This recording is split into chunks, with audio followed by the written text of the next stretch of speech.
dan puji syukur atas kehadiran Allah Subhanahu wa taala yang telah memberikan rahmat serta hidayahnya sehingga kita dapat berkumpul pada ruangan ini tanpa suatu halangan apapun. Tak lupa salawat serta salam marilah kita panjatkan kepada Nabi kita, Nabi Agung Muhammad SAW yang telah membimbing kita dari zaman jahiliyah menuju zaman Islamiyah seperti yang kita rasakan sekarang ini.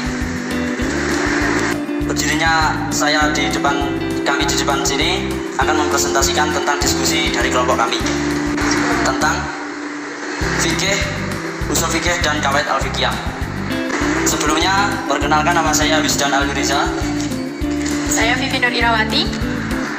Saya Sofia Anggreni. Saya Uci Canyasari. Saya Yusuf. Selamat menyaksikan.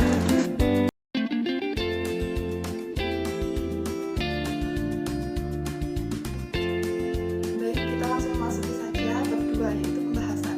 Pengertian secara etimologi, fikih adalah paham atau paham yang mendalam.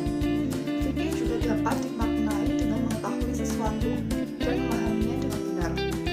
Kalau dalam tinjauan morfologi, kata fikih berasal dari kata fakihan yang fikih, fikhan, yang artinya adalah mengerti atau paham. Jadi perkataan fikih memberi pengertian kepahaman dalam syariat yang sangat dianjurkan oleh Allah dan Rasulnya. Sedangkan definisi fikih secara teknologi menurut para fuqaha atau ahli fikih memberikan arti sesuai dengan perkembangan dari fikih itu sendiri. Tepatnya pada abad kedua telah lahir pemuka-pemuka mujtahid yang mendirikan madhab yang tersebar di kalangan umat Islam. Di sini saya akan menyampaikan materi mengenai usul fikih. Pengertian usul fikih dapat dilihat sebagai rangkaian dari dua kata, yaitu kata usul dan fikih. Rangkaian kata usul dan kata fikih tersebut dinamakan dengan tarkib khilafah, sehingga dengan rangkaian dua buah kata itu memberi pengertian usul bagi fikih. Pengertian usul bahasa tersebut, maka usul fikih berarti sesuatu yang dijadikan dasar bagi fikih. Pengertian usul fikih secara terminologi menurut Abdul Wahab Kawas adalah ilmu tentang kaidah-kaidah dan pembahasan-pembahasan yang dijadikan sarana untuk memperoleh hukum-hukum syara melalui perbuatan dari dalil-dalilnya yang berisi. Ilmu usul fikih dapat juga dikatakan dalam redaksi lain kumpulan kaidah-kaidah yang dijelaskan kepada fakih atau ahli hukum Islam cara-cara mengeluarkan hukum-hukum dari dalil-dalil syara. Dengan demikian, usul fikih bisa dijelaskan sebagai kaidah yang mendasari budayanya redaksi atau kemampuan kaidah yang menguasai hukum-hukum perbuatan dari dalil-dalil kasus per kasus. Karena itu, fikih juga disebut sebagai koleksi hukum-hukum syariat yang berkaitan dengan perbuatan mukallaf dan diambil dari dalil-dalilnya yang tafsiri. Perbedaan fikih dan usul fikih. Fikih adalah ilmu yang mempelajari dan mengetahui tentang hukum-hukum dalam syariat agama Islam. Sedangkan usul fikih adalah kaidah-kaidah yang dibutuhkan untuk mengeluarkan hukum dan perbuatan manusia yang dihendaki oleh fikih. Ilmu fikih adalah produk dari usul fikih. Ilmu fikih berkembang karena berkembangnya ilmu usul fikih. Ilmu usul fikih adalah ilmu alat-alat yang menyediakan bermacam-macam ketentuan dan kaidah sehingga diperoleh ketetapan hukum syara yang harus diamalkan oleh manusia. Perbedaan mendasar antara fikih dan usul fikih bisa dideskripsikan sebagai berikut. Usul fikih sebagaimana yang telah diuraikan di atas adalah kaidah-kaidah yang diikuti oleh mujtahid dalam menggali hukum syara yang terkait dengan perbuatan dari dalil-dalil kasus per kasusnya tafsrihi. Usul fikih meliputi pembahasan tentang bahasa dan kaidahnya, sebab kaidah-kaidah tersebut mutlak dan diperlukan oleh mujtahid, seperti pembahasan mengenai makna hakiki dan majaz, makna huruf jar, syarat, lafal umum, dan sebagainya. Berdasarkan uraian di atas, terlibat perbedaan yang nyata antara ilmu fikih dan usul fikih.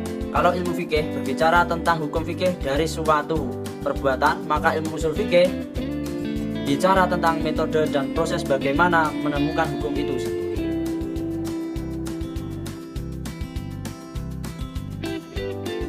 Baik, di sini saya akan menjelaskan tentang qawaid al-fiqhiyah. Satu pengertian qawaid al-fiqhiyah.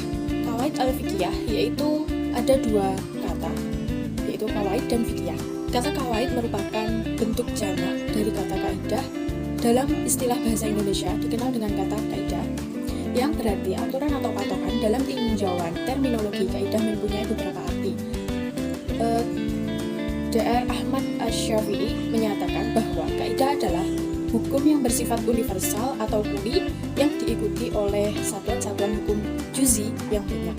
Sedangkan secara terminologi, fikih berarti menurut Al-Jurjani Al-Hanafi, ilmu yang menerangkan hukum-hukum syara yang amaliyah yang diambil dari dalil-dalilnya yang tafsili dan diistinbatkan melalui ijtihad yang memerlukan analisa dan merenungan.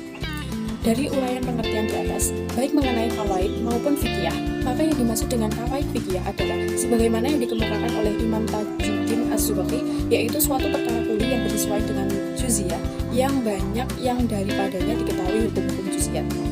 Yang kedua yaitu sistematika qawaid al-fiqhiyah. Pada umumnya, pembahasan qawaid al-fiqhiyah berdasarkan pembagian kaidah asasiyah dan kaidah ghairu asasiyah. Kaidah asasiyah adalah kaidah yang disepakati oleh Imam Nuzalim tanpa diperselisihkan kekuatannya. Jumlah kaidah asasiyah ada 5 macam, yaitu yang pertama, segala macam tindakan tergantung pada tujuannya. 2. Kemudaratan itu harus dihilangkan. 3. Kebiasaan itu dapat menjadi hukum. 4. Yakin itu tidak dapat dihilangkan dengan keraguan. 5. Kesulitan itu dapat menarik kemudahan. Sebagian fuqaha menambah dengan kaidah tiada pahala kecuali dengan niat. Sedangkan kaidah ghairu asasiyah adalah kaidah yang merupakan pelengkap dari kaidah asasiyah, walaupun keabsahannya masih tetap diakui.